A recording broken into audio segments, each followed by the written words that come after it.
I mean, back then, like trimming was like such a highly sought after job.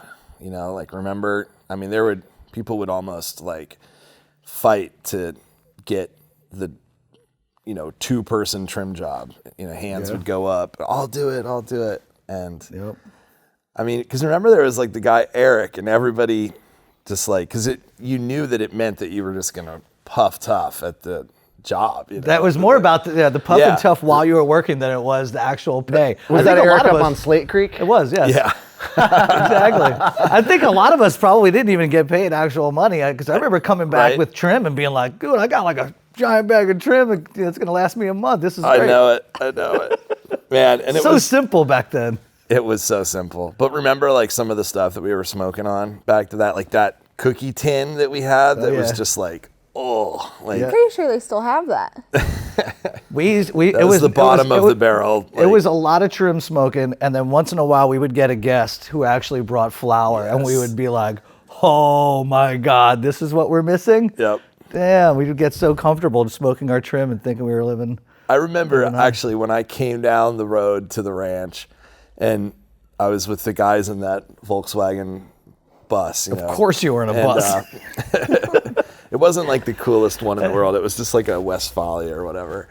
And he smoked the brakes, as everybody tended to do going down that driveway, and put it into the little ditch, the little like water ditch that was on the side. And then Brian Sharkey just came like appearing out of the woods somewhere and walked up.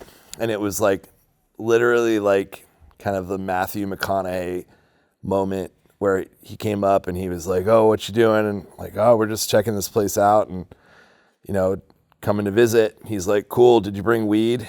And I was like, "We have like, no, we basically no." And he's like, "Oh, it'd be a lot cooler if you did." And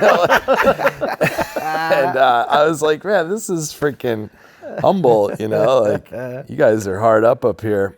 But the times were so different back then, It was like literally, I mean, this was where the best weed on the planet was.